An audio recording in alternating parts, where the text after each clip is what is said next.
Hi guys, and welcome to another beer review. Today we have got a Weizen Doppelbock, and it's a collaboration beer between, let me see who the breweries are involved in this one, Brauhaus Nittenau and Hofmark.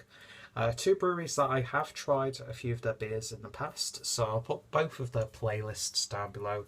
Really great little Bavarian craft brewers here in Germany.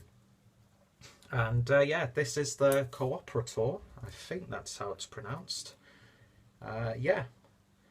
Uh, uses du- du- du- du- du, smoked wheat malts, dark malts, caramalts, and wheat malts.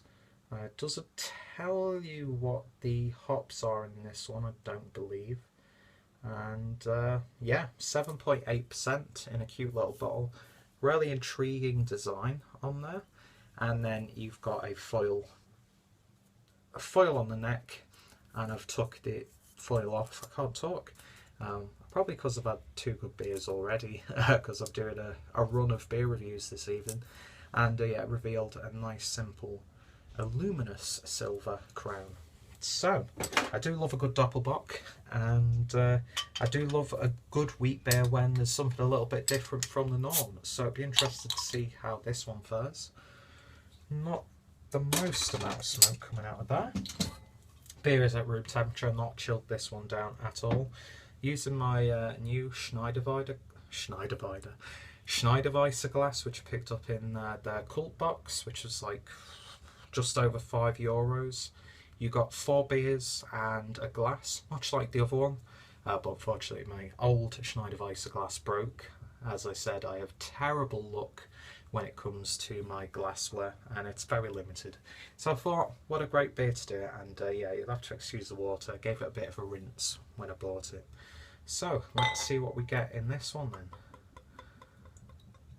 So yeah, like I said, both breweries I've tried. Fantastic stuff. Especially Nittenauer, who have been doing some really interesting beers, especially their range of lagers that have been hopped with different hops from around the world.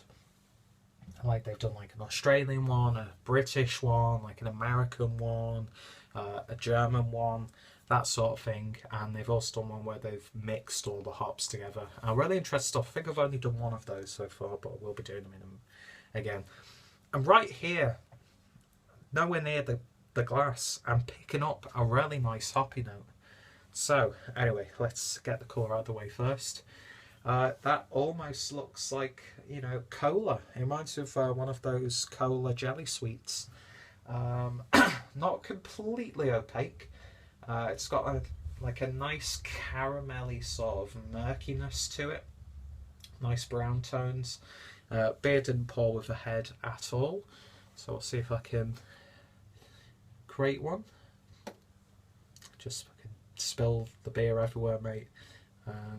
Yeah, you'd think after all of these videos that I'd be able to swill a glass properly.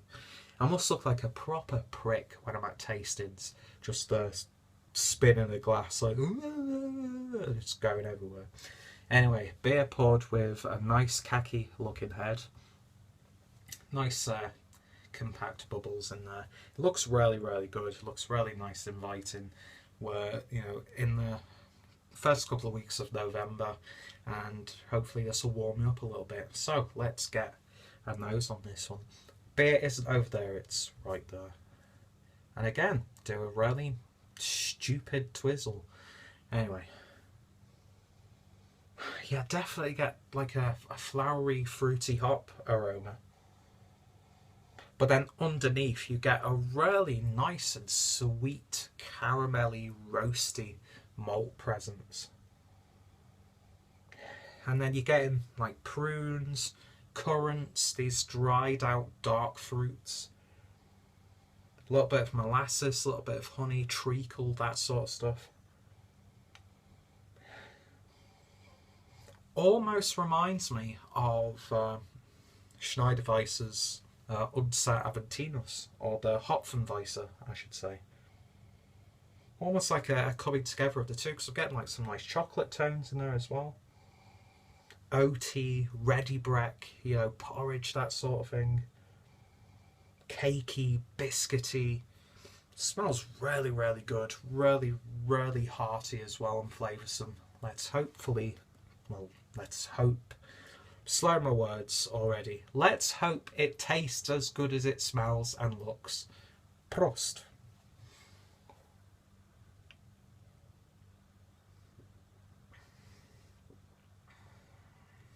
Ooh. Very, very nice. That's really lovely and sweet. Not like sugary sweet, but like caramel, marshmallows, brownies, that sort of sweetness.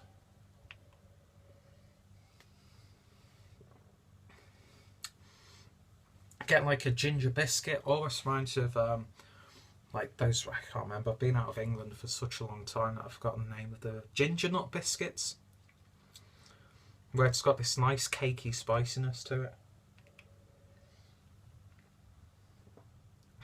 Definitely get those dark fruits in there, like a Black Forest Gatto, maybe. Very, very slight smokiness, but you get more of the sweetness of the smokiness rather than like a Rauch beer sort of smokiness.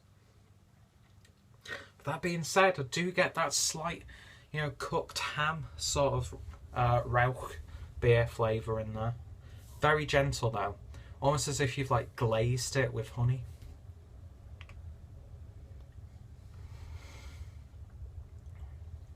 Surprisingly drinkable with all those flavours and how robust the beer is. You get a slight, maybe like a sherry sort of aftertaste in there, and that's really the only real hint of booziness you get there, aside from like a slight warming, but I'm guessing that's coming from, you know, a lot of things.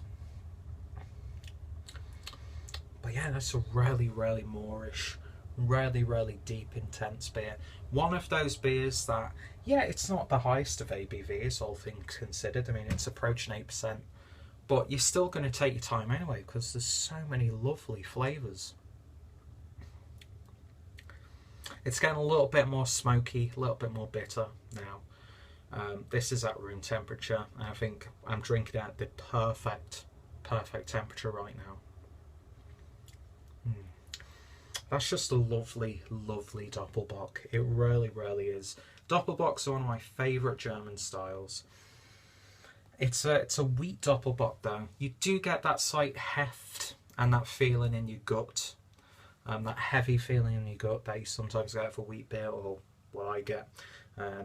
It's better than the feeling the next day most of the time. But it's not, you know, taking away anything from this beer.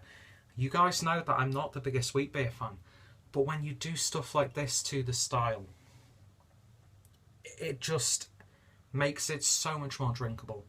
This is like a dessert in a glass. It really, really is.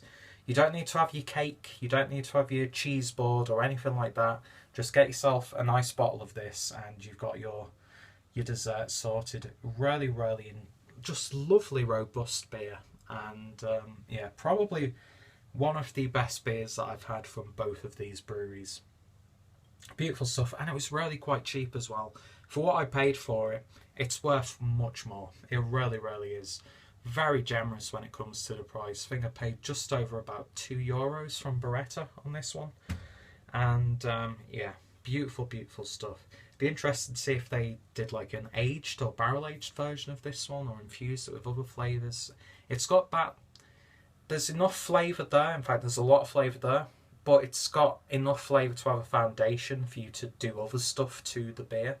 Like a bourbon barrel aged version of this would be, you know, mega intense, beautiful stuff. But the way it is phenomenal as well. A beautiful example of the Doppelbock style with a little bit of a hint. You do get that hoppiness there, but it never outstays its welcome. It complements all those other flavours really, really beautifully. Wonderfully blended, and yeah, an absolutely wonderful job. I've had 3 beers tonight, and they've all been absolutely fantastic. It was a good day for me, and yeah, it's a winter warmer, all the way through. Speaking of which, there's going to be a link down below for the chat that I'm supposed to be doing now, but I'm a little bit late because I'm terrible at timekeeping. And we're talking about winter warmers, and this is perfect. So get a bottle of this, get a bottle of the Assembock or Salvatore, and you've got yourself a party. You don't need to drink anything else. Beautiful stuff. And I can definitely see this beer taking me through the evening. Beautiful stuff. 10 out of 10. I can't fault it. I really cannot fault it. It does all the right things to me. But not in that way, of course. Beautiful stuff. Yeah, definitely get those hops on that first mouthful. So anyway, if you've tried this beer, let me know your thoughts and opinions. If you've tried any of the other beers from these guys, then let me know. What are some of your favourite collaboration beers? What are some of your favourite Doppelbock beers? Just bombard me in the comments, that sort of thing. Give me suggestions. And yeah, like I said, check out the playlists for both breweries down below. Check out the relevant websites as well, because 2 fantastic breweries here in Bavaria. And yeah, I've got to go now because I'm running late. So thank you guys for watching. Check out all those links down below, and I shall hopefully see you in the next beer review. See you guys later.